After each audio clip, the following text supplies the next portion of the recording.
Hello everyone. आज हम new topic पढ़ेंगे। हम कर रहे थे यूनिट नंबर 2 जिसका नाम है करंट इलेक्ट्रिसिटी। उसमें हम पढ़ने जा रहे हैं mobility of a current carrier. इसको म्यू सिंबल से डिनोट करते हैं। इसकी डेफिनेशन पढ़ते हैं हम। It may be defined as the ratio of magnitude of drift velocity of a current carrier to the applied electric field across the material. क्या मतलब है? जैसे कि मान लो कोई कंडक्टर होता है तो उसके अंदर बहुत सारे फ्री इलेक्ट्रॉन्स होते हैं जो मूव करते हैं। उनके मूव करने से ही क्या बनता है? करंट बनता है। पर वो कब मूव करते हैं? एक पर्टिकुलर डायरेक्शन में। अगर हमने उस कंडक्टर के दोनों तरफ कोई बैटरी, कोई सेल नहीं लगाया तो वो रूम टेम्परेचर की वजह से रैंडमली मोशन करते हैं और उनकी एवरेज करंट क्या बनता है? ज़ीरो बनता है। पर यदि अगर हम उसके दोनों तरफ, कंडक्टर के दोनों सिरों की तरफ अक्रॉस हम कोई सेल या बैटरी लगा देते हैं तो वो सब इलेक्ट्रॉन्स, फ्री इलेक्ट्रॉन्स जो होते हैं वो positive end of the battery की तरफ मूव करने लग जाते हैं। क्योंकि इलेक्ट्रॉन्स के ऊपर नेगेटिव चार्ज है तो वो किस तरफ अट्रैक्ट होंगे? जहाँ पर जोन सा सिरा पॉजिटिव की तरफ जुड़ा होगा। यानी वो सब खींचे चले जाते हैं और उस खींचे चले जाने को बोलते हैं ड्रिफ्ट हो जाना। तो अब हम यही इसकी डेफिनेशन मोबिलिटी की यही बता रहे हैं कि ये रेशियो है किस की? VD/E। VD मतलब कितनी स्पीड हो गई उनकी ड्रिफ्ट होने की, यानी खींचने की कितनी स्पीड बनी, डिवाइड बाय किससे? कि हमने सेल या बैटरी जो लगाई है उसका EMF कितना है, यानी कि इलेक्ट्रिक फील्ड कितनी है। इन दोनों की रेशियो को हम क्या बोलते हैं? Mobility of a current carrier. VD का फॉर्मूला कल हमने डिराइव किया था, उसका फॉर्मूला डाल दे E/τ/m डिवाइड बाई E से E कट गया इलेक्ट्रिक फील्ड का, और mu is equal to E/τ/m रह गया। यानी मोबिलिटी जो है वो इन्वर्सली प्रोपोर्शनल है किससे? Mass of the current carrier से।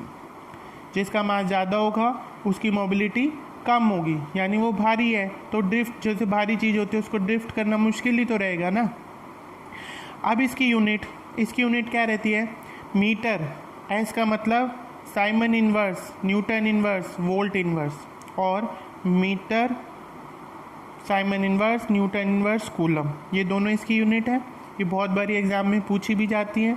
अब ये कहते हैं सिलिकॉन जो सेमीकंडक्टर होता है उसके अंदर म्यू ई, यानी कि मोबिलिटी ऑफ इलेक्ट्रॉन। ई का मतलब क्या है? इलेक्ट्रॉन की कितनी रहती है? 1350 सेंटीमीटर स्क्वायर पर वोल्ट सेकेंड।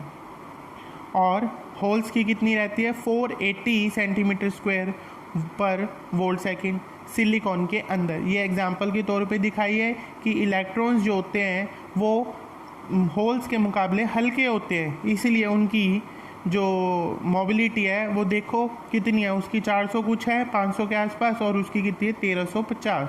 कितनी है? डबल है, डबल से भी ज़्यादा है। अब हम पढ़ते हैं नेक्स्ट कि जैसे एक ये ग्राफ दिखाया हुआ आप लोगों को। इस ग्राफ के अंदर V और I यानी करंट और वोल्टेज की ही ग्राफ बनाया हुआ है। अब इसमें ये पूछा हुआ है कि which has more conductance and what is the ratio of resistances of two conductor. यानी कंडक्टर A जो है उसकी कंडक्टेंस ज़्यादा है ना। एंड और कि रेजिस्टेंस की रेशियो कैसे निकालेंगे हम? रेशियो ऑफ रेजिस्टेंस बराबर होते हैं टेंजेंट थीटा के। V/I का ग्राफ देखते हैं।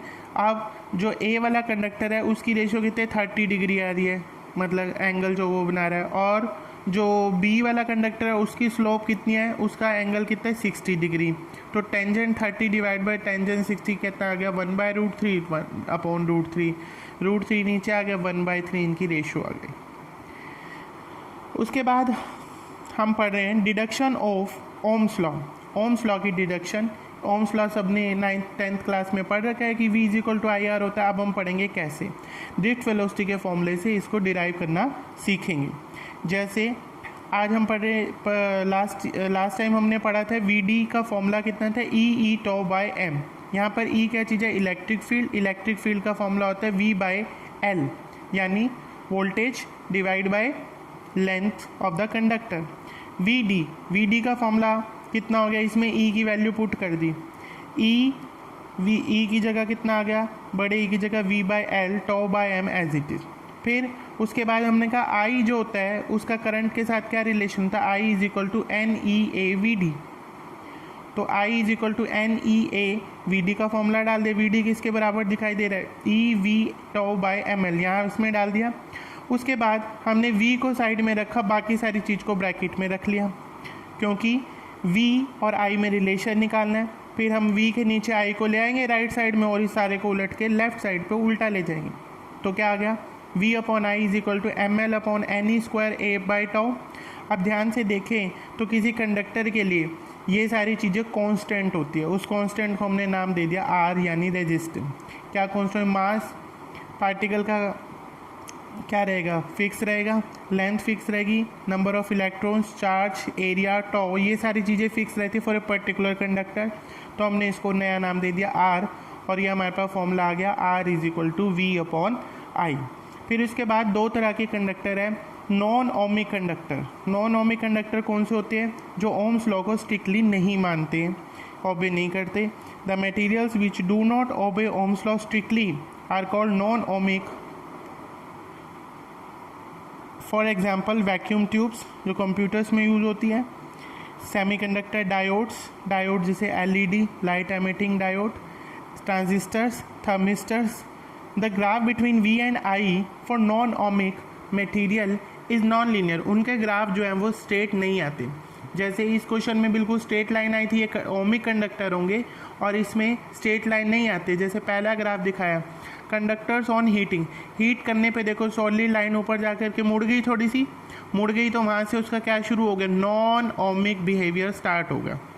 Second example P N junction diode, ये देखो कैसा ग्राफ है, आगे जाता है फिर ऊपर और पीछे आता है तो फिर नीचे डाउनवर्ड, यानी स्ट्रेट लाइन नहीं है। ऐसे ये है नेगेटिव रेजिस्टेंस डिवाइसेस है, इनमें भी एक ऐसे नॉन लीनियर डिस्टेंस है ना। उसके बाद है इलेक्ट्रिक रेजिस्टेंस। रेजिस्टेंस क्या होता है, it is the opposition offered to the flow of charge of conductor. जब कंडक्टर के अंदर इलेक्ट्रिक चार्ज जैसे इलेक्ट्रॉन्स मूव करते हैं तो उनके रास्ते में रुकावट आती है, और वो रुकावट ही क्या बनती है, इलेक्ट्रिक रेजिस्टेंस। यानी इलेक्ट्रिक चार्ज के रास्ते में जो रेजिस्टेंस आएगी उसे हमें क्या बोलेंगे, इलेक्ट्रिक रेजिस्टेंस।